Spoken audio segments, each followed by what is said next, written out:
Namaste, Yogita ji. Thank you again for your time and Namaste. for having this kind of secret, internal offering that we have. It's the second part of the Tantra workshop that Bhavani and you are giving.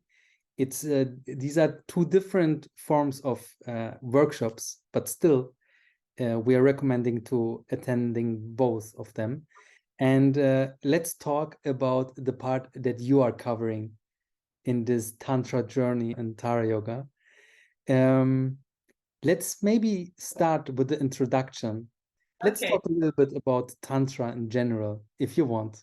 First of all, for those who don't know me, I've been in the world and teaching and practicing Tantra since almost 18 years.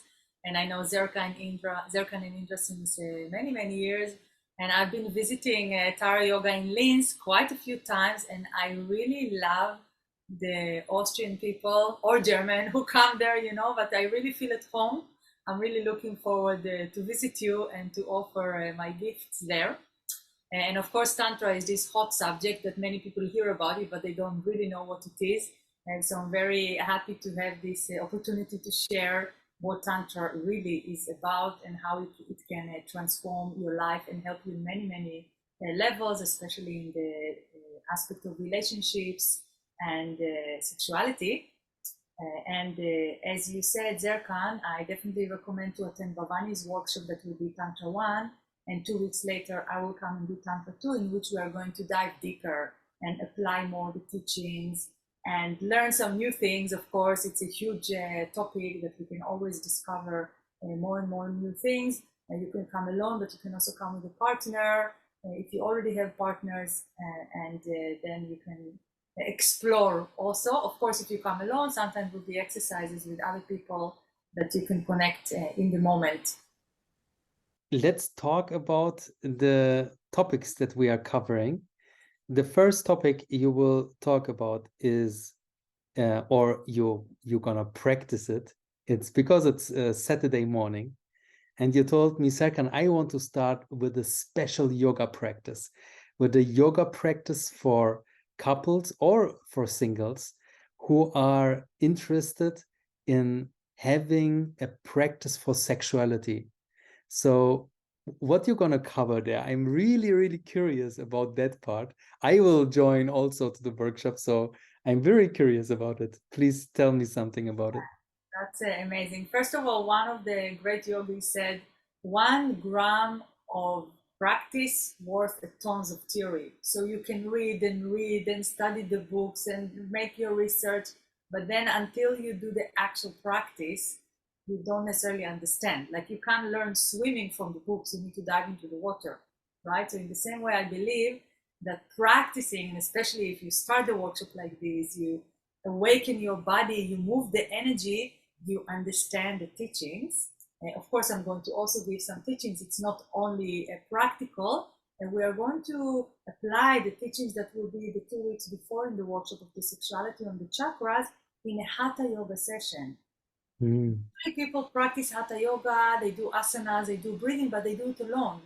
In this practice I've developed is amazing opportunity to connect to your partner. Of course, it can be men and women who are lovers already, but it can be people who are not sexually together. It can be also 2 women together, 2 men together. The idea is that if you don't do it alone, you connect to another human being that is also a huge source of energy, and together you are stronger. And then many different activities, especially asanas and meditations that we do on each chakra to feel it in my body, to feel it together with the partner, and to make some kind of energy circuit in that level of Mm. consciousness. Yeah, so of course it activates different parts of the body, but also the emotions, the mind is being influenced greatly. What about people who are attending alone or they know they will attend alone to the workshop? Because I guess it will be still interesting for them. We will find alternatives for them. But the main idea is that they remember and they learn about how to practice together in future, right? Yes, absolutely. So everybody is welcome to this workshop. Thank you for this question. People who don't have a partner in the moment of the workshop, they are still very welcome to come. It's not an alternative. It's a proper asana that we have for each of the chakra, proper practice, let's say, because not everything is asana, that you can do it perfectly fine alone. And also you can do it with a partner. Mm-hmm. So if they don't have a partner in the moment, they will do it alone. Maybe there will be other people who want to practice sometime with each other. So we will make it flexible, and you can decide in the moment if you want that or not.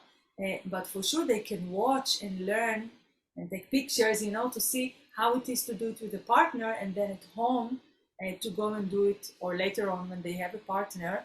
I find it amazing to connect with my lover in different ways, because usually we study about the Tantra, the sexual part of Tantra, no? Because we know already Tantra is a spiritual path. It's not just about sex, but we cover here the sexual part and how to do it in a spiritual way, and how to use the body as a vehicle to elevate the consciousness, to discover who we really are.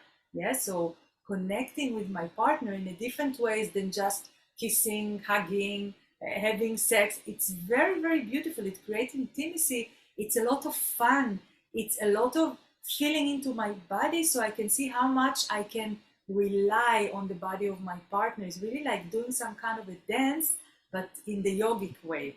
So meditating together in the asana, feeling my energy, feeling the energy of the partner, and at the same time connecting to the universal energies and absorbing it together. Amazing. I'm very curious about this part. I think I never did that. Really? Yeah. Well, it's Yeah. never too late. And by the way, for each practice, I will explain also what is it good for. How Mhm. can it help you? For example, some men have wet dreams, or they have premature ejaculations, or they have no erection, or like sometimes called dysfunctional erectile tissue, whatever. Or women, they have no ability to feel, to trust, to surrender. They cannot experience orgasms. Yeah, so there will be different techniques for each chakra that actually I will explain how it can help you on the physical, down to earth level, and also on the energetical and spiritual, and of course emotional level. Okay. Let's talk about the afternoon on Saturday, where we will cover the ecstatic chakra activation and meditation style. Ecstatic, I know this word from aesthetic dance. Is there any connection? Yeah, actually, I was inspired for using this name. I'm getting really excited when I hear you saying this name. It feels very, very spot on. So usually when people dance, they dance chaotically. There's no guidance. There are sometimes, but it's very, very messy. Yeah, it's chaotic. And here I'm striving not just to use dance, but different body movements alone by myself, but also to connect with other people. Doesn't have to be just one partner. It can be many people who will be in the group, and to activate the chakra very, very deeply, but not in an asana, not in a yogic way, in a way that is more free, but with guidance. Yeah, so we are going to go very deep in each chakra with music, with breath, with certain body movements, with different ways of how to connect to each other, to activate it physically, energetically, emotionally, mentally, and then dive into a meditation for each one of them. That's why also, by the way, it's very good if you attend the workshop with Bhavani 2 weeks earlier, because she will go into details what is the sexuality on each chakra looks like. So I will not have time, and it's not the scope of this workshop to repeat that. Yeah, so it's very good if you come with this knowledge beforehand. She will for sure do some exercises as well with you. But the idea for this specific workshop here with me, the second part of Saturday, is to have some kind of a journey through the chakras from the root all the way up to the crown in a way that is more dynamic. For sure can be juicy and fun and energizing, but guiding you still, so you can really feel the awakening of the energy, how it rises up, and to go into a meditation on each one of the levels, and then of course eventually to go into a ecstatic state. Ecstasy is another name for samadhi, for nirvana, for awakening of consciousness, for bliss. So let's see how it will go. Okay, let's talk about Sunday morning. where the topic is the presence and surrender in relationship. It sounds more like a serious topic. Well, I don't know if it's so serious as much as it is triggering. Yes, because Mm. we don't have very good models for relationship. Yeah? I know Bhavani will also talk and do some exercises about the communication that is very important. So again, recommending to attend the other workshop as well, so it can build up the energy for you and give you 2 weeks to try to apply what you learned, and then come to my workshop here when I'm striving to give practical, down to earth tools. Yes, practical advices how you can have a healthy relationship. Oh. So presence is this quality that all of us has within us, that is the more masculine quality, is the Shiva consciousness. Yes, it's pure presence. It means to be unchanging. It's like the clear blue sky in the background of all the clouds. Yes, and the clouds is the symbol of the thoughts. You know, how if you ever try to stop for 5 seconds only to observe your thoughts, you see, oh my God, it's like a metro station, you know, with trains and people, like it never stops, you know. And this is a symbol of the emotions, the thoughts, the stories, the sensations in the body. Of course, the more awareness you bring to it, the more it calms down. And that's what we try to do in yoga. Yoga Chitta Vritti Nirodha, we try to slow down or even stop the agitation of the movements of the mind. Now, when it comes to the feminine quality, yes, it's this ability to be on the cloud, you know, to be the cloud itself, to be the energy, the movement, the sensations. Yes, but we want to connect. That's the feminine aspect, the energy, the power, the body, the orgasm, the pleasure. Yes, what we want to do is actually to bring them together, like the yin and the yang, like the plus and the minus. You can't have a battery with only plus, you cannot have the battery with only minus. Yes. Mhm. And the problem nowadays that I've seen many, many times with many, many people, students and clients that I meet, that there is a no harmony.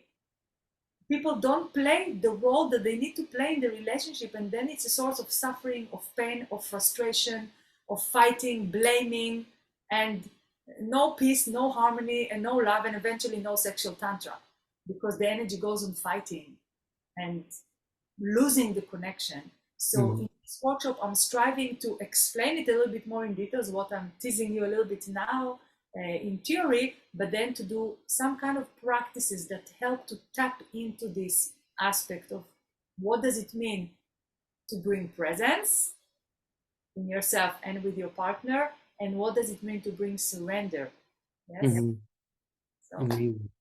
And we have both parts in us, right? absolutely, So, yes.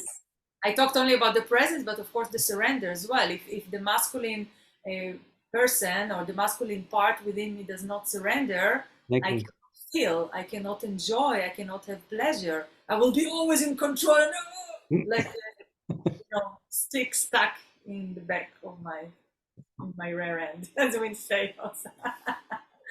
Of course, But you need to bring this dance, but the polarity is very important, that you know which role you're playing and when do you need to bring more presence, when do you need to bring more surrender. Of course, eventually, also as a feminine being, in order to reach orgasm or to experience orgasm, I need to surrender fully. But if I'm not present, I am not connected in my body. I don't feel my partner. I don't feel myself.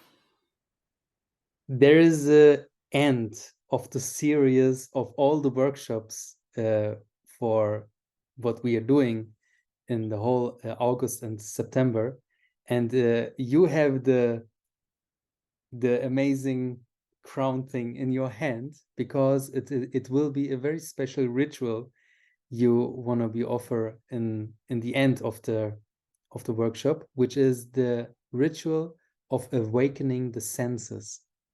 What does it mean, and why did you choose this topic as the end?